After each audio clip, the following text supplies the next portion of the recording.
NCP চাঁদাবাজদের অভয়াশ্রম হবে না বলে হুঁশিয়ারি দিলেন দলটির নেতারা। জামালপুর ময়মনসিংহে জুলাই পদযাত্রায় পথসভায় এ হুঁশিয়ারি দেন তারা। বিএনপিকে ইঙ্গিত করে এনসিপি নেতারা বলেন যে গণঅভ্যুত্থান না হলে নির্বাচনের স্বপ্নই দেখতে পারতেন না। এসি কেনার কথা ভাবছেন? ভিসা দিচ্ছে যে কোনো এসিতে 15% নিশ্চিত ছাড়। এছাড়াও থাকছে মানি ব্যাক গ্যারান্টি নিশ্চয়তা। দেশ গড়তে জুলাই পদযাত্রার ২৮তম দিনে জাতীয় নাগরিক পার্টির নেতারা এলেন জামালপুরে। গুড়ি গুড়ি বৃষ্টির মধ্যে শহরের তমালতলা মোড় থেকে শুরু হয় কর্মসূচি।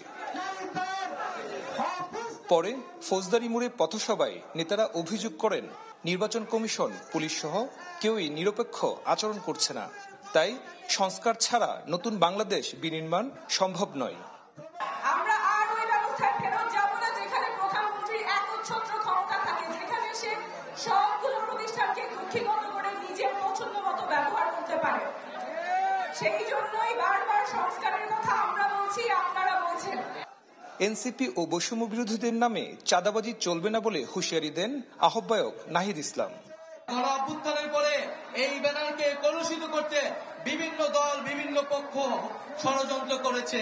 বিভিন্ন অনুপ্রবেশকারীরা এই বৈষম্য বিরোধীর ব্যানারে ঢুকে চাঁদাবাজির আশ্রয় নিয়েছে। আপনাদের প্রতিও অনুরোধ থাকবে, আপনারা কোনো চাঁদাবাজ, কোনো সন্ত্রাসকে আশ্রয় দেবেন না, সে যেই দলের হোক না কেন। এরপর জাতীয় নাগরিক পার্টির পদযাত্রা যায় ময়মনসিংহে। নেতাদের বক্তব্যে উঠে আসে জুলাই সনদ ও নির্বাচন প্রসঙ্গ। হুঁশিয়ারি দেন চাঁদাবাজদের অভয়ারণ্য হবে না এনসিপি। আমরা মুখে মুখে বলবো নতুন রাজনৈতিক বন্দোবস্ত, কিন্তু আপনি ইয়া করবেন চাঁদাবাজি, এই জিনিসগুলো কিন্তু আমরা বরদাস্ত করব না। আমাদের লক্ষ লক্ষ কর্মীর দরকার নাই, আমাদের লক্ষ লক্ষ নেতার দরকার নাই। এই চাঁদাবাজের অভয়াশ্রম এনসিপি হবে না। আর যদি কোনো শহীদ ফ্যামিলির ভাই, আর যদি কোনো আহত ভাই আপনার চেয়ারের সামনে গিয়ে দাঁড়িয়ে থাকতে হয়, ময়মনসিংহের ছাত্র জনতা আপনাদের চেয়ার রাখবে না।